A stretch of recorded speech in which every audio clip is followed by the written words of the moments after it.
Hello and welcome back to our channel.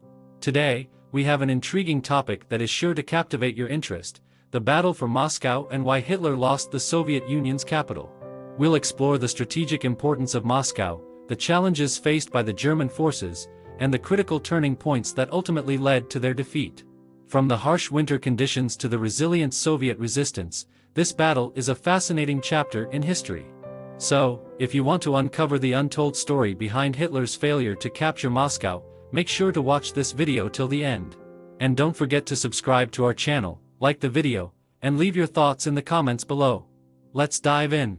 In the annals of history, few battles have garnered as much attention as the battle for Moscow during World War II.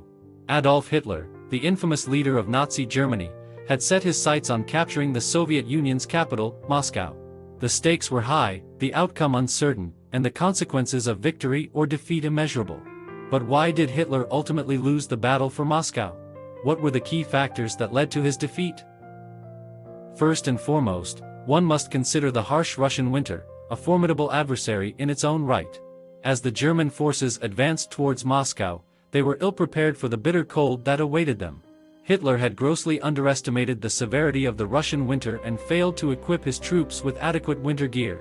The freezing temperatures took a toll on the German soldiers, many of whom suffered from frostbite, hypothermia, and other cold-related illnesses. Their mobility and effectiveness were greatly compromised, severely hampering their ability to wage war. Another critical factor was the resilience and determination of the Soviet people. Despite the initial setbacks and the overwhelming might of the German war machine, the Soviet Union refused to surrender. The Russian people, fueled by a fierce patriotism and a deep-seated desire to protect their homeland, fought valiantly against the invaders. They engaged in guerrilla warfare, sabotage, and other acts of resistance, making the German occupation of Soviet territories a costly and arduous endeavor.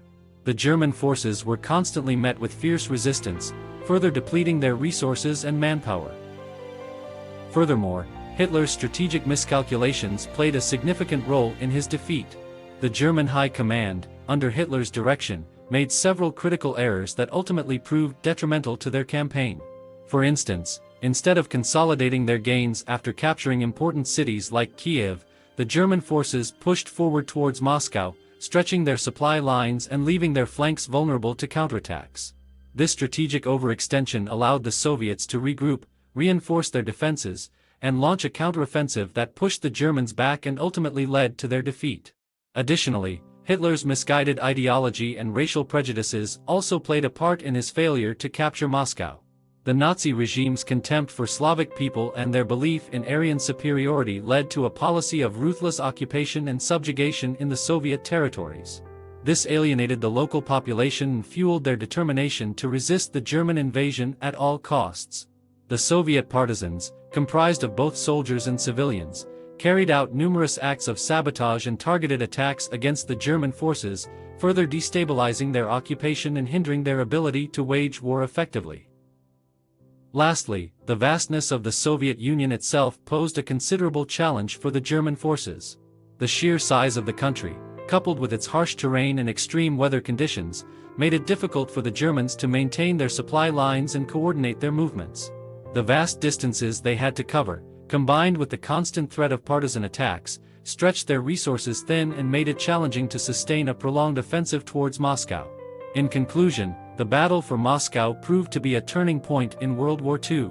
Hitler's failure to capture the Soviet Union's capital can be attributed to a combination of factors, including the harsh Russian winter, the resilience of the Soviet people, strategic miscalculations, ideological prejudices, and the logistical challenges posed by the vastness of the Soviet Union. These factors, along with the heroic efforts of the Soviet soldiers and civilians, ultimately led to Hitler's defeat in his quest for Moscow. The battle serves as a reminder that victory in war is not solely determined by military might, but also by a myriad of other factors that shape the course of history.